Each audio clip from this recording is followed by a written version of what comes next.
خوشبو سونگتے سونگتے وہاں پہنچے جہاں میرا نبی موجود تھا. کہتے ہیں حضور گئے اور ایک دروازہ تھا پرانا, اس پہ آقا کریم کھڑے ہیں. ذرا سنیں, آج سگی بہن دروازے پہ آتی ہے نا تو بھائی کا کلیجہ پانی پانی ہوتا ہے. آ گئی لینے کے لیے, سگی بہن کو چائے پلانے تیار نہیں ہوتے ہم. یوں تو سید بھی ہو, مرزا بھی ہو, افغان بھی ہو, تم سبھی کچھ ہو, بتاؤ کہ مسلمان بھی ہو. ہمارے رویے سگی بہن کو پانی پلانے تیار نہیں ہوتے. آ گئی حرام کا کھانے, زبان کو تالا لگا. بیٹیاں بہنیں جب دروازے پہ آتی ہیں نا, وہ تمہارا لے کے نہیں جاتی ہیں بلکہ تمہیں اور دے کے جایا کرتی ہیں. میرے نبی کو دیکھو کھڑے دروازے پہ. کون؟ بیٹی ابھی تو نے کہا نا کاش میرا باپ ہوتا. چل مجھے وہی سمجھ, دروازہ کھول دے. اس نے کہا میرا باپ اتنا اچھا تو نہیں جو آ جاتا. کہا پھر تو نے یہ بھی تو کہا تھا نا کاش میرا بھائی ہوتا. محبوب فرماتے ہیں چل وہی سمجھ کے کھول دے. اس نے کہا میرا بھائی ہوتا تو میں یہاں نہ ہوتا. آقا فرماتے ہیں تیسری بار تو نے یہ بھی تو کہا تھا نا کاش کوئی میرا ہمدرد ہوتا. فرماتے ہیں پھر مجھے ہمدرد سمجھ کے دروازہ کھول. بچی کہنے لگی پھر آ جائیے اندر. میرے حضور تشریف لائے, چہرہ دیکھا دیکھتی رہ گئے. لیکن پھر دیکھ کے کہتی آپ کون؟ حضور فرماتے ہیں یہ نہ پوچھ میں کون, یہ بتا بیٹی تو نے آواز کیوں دی تھی, روئی کیوں؟ بچی کہتی ہے کیا بتاؤں, 7 سال ہو گئے اس مکان کے اندر.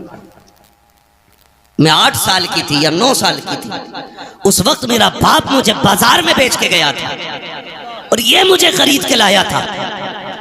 کہتی ہے وہ اچھی عادت والے آج تک مجھ پہ ستم رہا ہے. میں اتنی تھک چکی ہوں کہ اب مجھ سے کام نہیں ہوتا. یہ دیکھ میری عمر 15-16 سال ہے, تجھے نہیں لگتا مجھ پہ بڑھاپا آنے والا ہے؟ اتنی کمزور ہو گئی ہوں. محبوب فرماتے ہیں بیٹی روئی کیوں؟ اس نے کہا محترم سنے تو سگی بات, یہ کام زیادہ ہے, طاقت نہیں ہے, بیمار ہوں, سر میں درد ہے.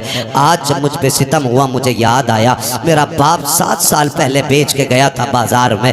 کاش میرے باپ نے مجھے بیچا نہ ہوتا, اور اگر بیچا تھا تو آج دیکھ لیتا, میری حالت دیکھتا تو یہاں رہنے نہ دیتا. جب اس نے اپنا حال دل بتایا ہے, نبوت والی آنکھوں سے آنسو برسنے لگ جاتے ہیں. خدا کی قسم 2 منٹ اخبار پڑھ کے ہم تھوڑی دیر ٹینشن کر کے نظر انداز کر دیتے ہیں. میرے نبی کا کردار دیکھو, جب بچی نے رونا شروع کیا ہے, آقا کریم صلی اللہ تعالی علیہ وسلم فرماتے ہیں بیٹی مالک کون ہے؟ کہا ایک یہودی میرا مالک ہے. کہا کہاں رہتا ہے؟ کہا آپ کیا کرو گے پوچھ کے؟ میرے نبی فرماتے ہیں بیٹی میں تجھے آزاد کرانے آیا ہوں. اتنا سنا بچی کہتی ہے یہاں کون کس کے درد بانٹتا ہے, کون کس کے دکھ بانٹا کرتا ہے؟ میرے نبی نے کہا تھا بیٹی میں آیا ہوں. صحابہ سے کہتے ہیں سامان اکٹھا کیا جائے. سارے سامان کی گٹھری باندھی گئی. کان کھول کے سننا پیارے, انداز بیان میرا بہت شوق لگی ہے, شاید کہ اتر جائے تیرے دل میں میری بات. جب ساری گٹھری باندھی گئی, آقا کریم نے بیٹی کا ہاتھ پکڑا گئے, لے کر کے چلے گئے. صحابی گٹھری لے کے جا رکھے ہیں. آقا کہتے ہیں یہ گٹھری کس کی ہے؟ آقا اس بچی کا سامان ہے. میرے نبی کہتے ہیں لاؤ یہ سامان ہمیں دے دو. کیا کرو گے؟ آقا کہتے ہیں میں اپنے ہاتھ میں لے کے چلوں گا. سرکار غلام حاضر ہیں, ہم لے کے چلیں گے. تب میرے نبی نے کہا تھا یہ میری بیٹی کا بوجھ ہے, مجھے اٹھانے دو, تاکہ قیامت تک کل کسی باپ کو اگر بیٹی کا بوجھ اٹھانا پڑے اسے غیرت نہیں آنی چاہیے, نبی کی سنت سمجھ کے بیٹی کا بوجھ اٹھانے لگ جائے. یہ میرے نبی کا کردار رہا. آقا کریم نے اس بچی کی بھائی یہاں نہیں, مسجد میں نہیں, بستر پہ لیٹ کے فیصلہ کرنا تو کتنا بڑا عاشق ہے حضور کا. یہ تو تیرا بستر بتائے گا تو نے کتنی غلامی کا حق ادا کیا ہے. زبانیں لمبی ہوتی ہے, چوک میں بیٹھ کے پنچ بن جاتے. جی میرے سامنے کوئی ٹکتا نہیں, اوقات میرے ہوئے نام ور بے نشاں کیسے کیسے, زمین کھا گئی آسماں کیسے کیسے. حیثیت کیا ہے, اوقات کیا ہے ہماری؟ بڑے بڑے پہاڑ زمین کے اندر چلے گئے, کوئی نہیں بچا ہے اور نہ بچنے والا ہے. او بھائی جب اتنی بات میرے نبی نے کہیں صحابہ رونے لگ گئے. کہ لاؤ یہ گٹھری میری بیٹی کی ہے, میں نے اسے بیٹی کہا ہے, لاؤ مجھے دو, تاکہ قیامت تک کوئی باپ بیٹی کا بوجھ اٹھا کے چلے اسے غیرت نہیں لگنی چاہیے. وہ فخر سے کہے بیٹیوں کا بوجھ اٹھانا یہ غیرت کی بات نہیں, مدینے والے کی سنت کا طریقہ ہے. حضور نے گٹھری لے کے چلے, بچی ساتھ جا رہی. پہلی بار کسی نے بیٹی کہہ کے آواز دی تھی. بچی گئی، بستی سے باہر نکل گئے، بستی کے باہر ایک بڑا مکان تھا، بچی نے کہا وہ جو مکان ہے نا وہ میرے مالک کا مکان ہے، توجہ ہے سارے لوگوں کی، وہ میرے مالک کا مکان ہے۔ بچی نے یہ کہا اور حضور نے دیکھا ادھر، بہت دور تھا۔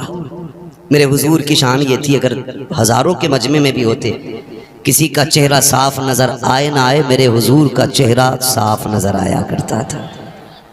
اس نے دیکھا یہ کون ہے، یہ چند لوگوں کے بیچ میں قطعی صاف چہرہ۔ وہ نیچے اتر آیا، دروازے پہ دستک ہوئی، کون؟ میرے نبی نے فرمایا انا محمد الرسول اللہ۔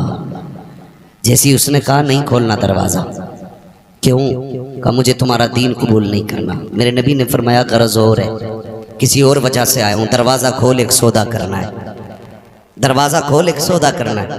اس نے دروازہ کھولا، حضور سامنے، جی کیسے آنا ہوا؟ حضور فرماتے ہیں اس بچی کو تو خرید کے لایا تھا؟ کہا ہاں۔ فرمانے لگے اب اس کی قیمت تو بتا، میں خریدنے آیا ہوں، میں خریدنے آیا ہوں۔ اس نے یوں چہرہ دیکھا، آپ کون؟ آپ سے اس کا رشتہ کیا؟ حضور نے فرمایا پوری کائنات سے میرا رشتہ بڑا گہرا ہے، تو بتا اس کی قیمت کیا ہے؟ اس نے کہا آپ کو کوئی رشتے میں لگتی ہے؟ آقا فرماتے ہیں اس کی قیمت بتا۔ جب اتنی بات کہی نا، کہنے لگا ٹھہرو، چہرہ دیکھا، باہر آیا۔ اس نے کہا مہربانی کریں ذرا تھوڑا سا دامن اٹھائیں۔ حضور نے دامن اٹھایا، اس نے ایک پرانی کتاب لے رکھی تھی، ورق پلٹا، سینہ دیکھا، ورق پلٹا، دامن چھوڑ دے، کہا ذرا گھوم جائیے۔ چاروں طرف سے حضور کو دیکھا، نشانیاں ملائی، اس کے بعد کہنے لگے آپ کا نام؟ میرے نبی نے فرمایا محمد ابن عبداللہ۔ کہا کہ خاندان قریش سے ہیں؟ کہا جی۔ امی کا نام؟ آمینہ ہے۔ ساری باتیں سننے کے بعد اس نے کہا ٹھہریے، اندر گیا، سارے رشتہ داروں سے بولا سنو آج وہ آ گیا تھا، آج وہ آ گیا ہے جس کا زمانے کو صدیوں سے انتظار ہے، آج وہ آ گیا جس کا زمانے کو صدیوں سے انتظار ہے۔ سب نے کہا کیا کہہ رہے ہو؟ کہا یہ دیکھو ہماری کتاب، وہ دروازے پہ کھڑا ہے، نام محمد ہے، عبداللہ کا بیٹا ہے، ماں امینہ ہے، خاندان قریش سے ہے، اور یہ دیکھو مکے کا رہنے والا ہے۔ جلدی جلدی آیا، خاندان رشتہ داروں کو لے کے کھڑا ہو گیا۔ اس نے کہا سنو تم دیکھتے جاؤ، میں نشانی پڑھتا جا رہا ہوں۔ اس نے ابرو کی علامت پڑھی، چہرے کی علامت بتائی، رخ روشن کا تذکرہ، زلف عنبری کی باتیں، وہ نشیلی نگاہیں، وہ خوبصورت ادائیں ساری بتائی ہیں۔ وہ کتابیں دیکھتے جا رہے ہیں اور وہ ملاتے جا رہے ہیں، آخر میں ساری مل گئی۔ کہا میری کتاب یہ بھی کہتی ہے جو آخری پیغمبر ہوگا وہ اتنا دیالو ہوگا کہ وہ اپنے پیسے سے غلاموں کو آزاد کرائے گا۔ کہا دیکھو یہ میری غلام ہے، آزاد کرانے یہ آیا ہے۔ اس نے کہا جناب اب بتاؤ کہنا کیا چاہتے ہو؟ میرے نبی نے یہ کہا تھا اس کو بتا میں اسے خریدنے آیا ہوں۔ اس نے قدم پکڑے، کہا صرف اسے نہیں بلکہ مجھے بھی غلامی میں شامل فرما لیجیے۔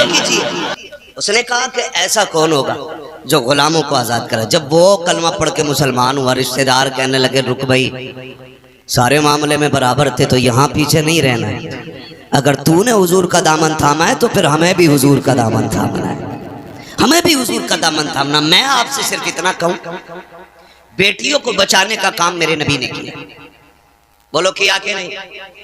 زور سے بولو۔ میں کسی کے پیر کی طرفداری میں نہیں، مدینے والے کی طرفداری میں بات کر رہا ہوں۔ کسی کو کڑوا لگے یا میٹھا لگے، میں آئینہ کو دکھاؤں گا داغ چہرے کے، جسے خراب لگے سامنے سے ہٹ جائے، مسئلہ ہی کوئی نہیں، سیدھی بات۔ بہت غور سے بات سنیے گا بھائی، بیٹی بچانے کا کام کیا میرے نبی، آج ہم بچا رہے ہیں بیٹی۔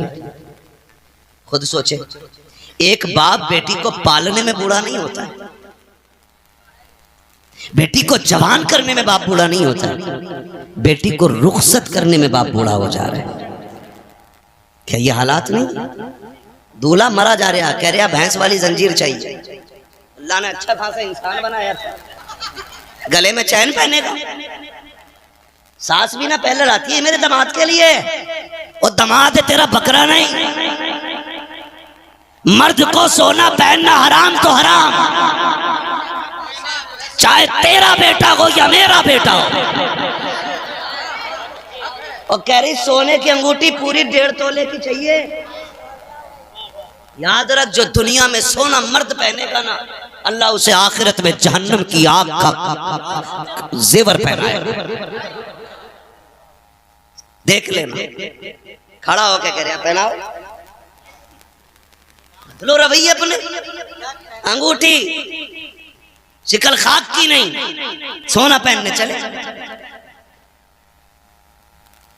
او بھائی یہ کیوں بوجھ اتنا کیوں بوجھ اتنا کیا اسی کا نام نکاح ہے کیا اسی کا نام اسلام ہے جوڑ ملاتے پھر رہے سوچو یار تھوڑا سا بدلو اگر سونے کی انگوٹھی نہ ملی تو مر گیا ایک مولوی بتا دو جس نے سونے کی انگوٹھی پہنی کسی کے گلے میں زنجیر دکھا دو ایک سونے کی دکھاؤ کوئی نہیں پہنتا مولوی محتاج ہے شریعت نے اتنی سی بھی اجازت دی ہوتی نا تو اتنی موٹی ہمارے گلے میں ہوتی ہاں لیکن جانتے ہو حضور آئے مسجد میں صحابی آگے بڑھے انہوں نے سونے کی انگوٹھی پہن رکھی تھی مسافر کے لیے ہاتھ بڑھائے حضور کی نظر پڑ گئی میرے نبی نے چہرہ پھیر لیا وہ راستہ بدل کے آئے پھر ہاتھ بڑھائے حضور نے ادھر سے چہرہ پھیر لیا اور پھر حضور چلے گئے غصے میں کہنے لگے یہ کیا ہوا آقا مجھ سے ناراض کیوں غالباً حضرت علی آگے بڑھے کہنے لگے تو نے سونا پہن رکھا ہے اور حضور نے سونے کو مرد پہ حرام فرما دیا ہے اس لیے حضور کو تجھ سے نفرت ہو گئی اس نے انگوٹھی پھینک دی پھر روئے اور رونے کے بعد انگوٹھی اٹھائی اور اتنی زور سے پھینکی کہ پتہ نہیں کدھر جو صحابی تھے انہوں نے کہا نادان حضور نے مردوں کے لیے حرام کیا تھا کر لے جاتا بیوی کا زیور بن جاتا انہوں نے کیا کہا تھا انہوں نے کہا تھا کیا کروں گا بیوی کا زیور بنا کے کہا یہ عورت کے لیے جائز ہے سونا مرد کے لیے حرام اس نے کہا نہیں لے کے جا سکتا کہا کیوں کہا جسے مصطفیٰ نظر سے گرا دے نہ میں پہنوں گا نہ اپنے بچوں کو پہناؤں گا